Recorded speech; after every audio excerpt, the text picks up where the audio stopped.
Monsieur le Président, chers collègues, nous sommes favorables à cet amendement qui demande d'évaluer les contenus présentés comme éducatifs. En effet, en circonscription, j'ai été à de nombreuses reprises sollicitée par des parents très en colère justement face à ces appellations d'éducatifs, de pédagogiques qui les ont trompés. Je vous partage par exemple le témoignage de Jennifer, la mère de Riley, qui en 2020, après avoir perdu son père, a eu tendance à céder facilement, selon ses dires, aux demandes de Riley et qui, face au programme télévisé se disant éducatif, pédagogique, a pensé bien faire. Sauf que voilà, à l'entrée en maternelle, la simple action de rapporter 3 cubes, finalement, Riley ne comprenait pas ce que c'était. De la même façon, Géraldine a témoigné du fait qu'on lui a présenté une tablette dite éducative à partir de 2 ans pour pouvoir alphabétiser son fils. Et suite à cela, se sont développés des troubles autistiques. Son fils ne communiquait plus. Donc, je suis favorable avec mes collègues à cet amendement de bon sens.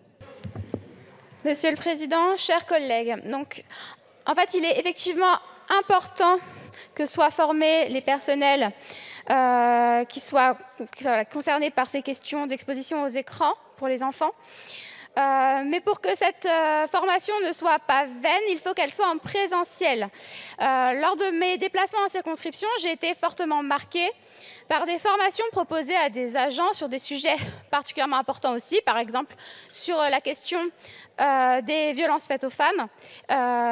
Ils se voyaient proposer des formations en mode PDF où il fallait cliquer tout le temps sur suivant, suivant, suivant, suivant, suivant. Puis finalement, à la fin, ils avaient strictement rien lu, mais comme ils avaient cliqué à chaque fois sur suivant et sur finir, finalement, c'était considéré comme validé. Par ailleurs, même sans forcément arriver dans ces extrêmes, rien ne remplace la présence humaine. Et il semble important d'avoir face à soi un formateur de chair et d'os pour pouvoir répondre aux questions que peuvent se poser les différents personnels. C'est la raison pour laquelle nous défendons cet amendement. Monsieur le Président, chers collègues, nous avons bien compris, Madame la rapporteure, que vous ne vouliez pas donner de cadre à l'obligation de formation des personnels. Et nous trouvons cela dommage puisque finalement, c'est la seule garantie que cette formation soit effective et serve à quelque chose. Et c'est aussi la raison pour laquelle nous vous proposons de faire en sorte qu'elle ait lieu de façon régulière, tous les 2 ans. Ce qui est d'autant plus important que dans le cas présent, nous avons affaire à une réalité qui évolue avec le temps.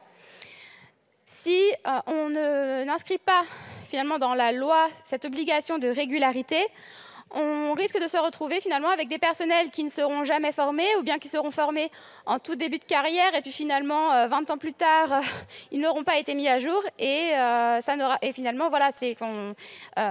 cette loi ne servira pas à grand chose.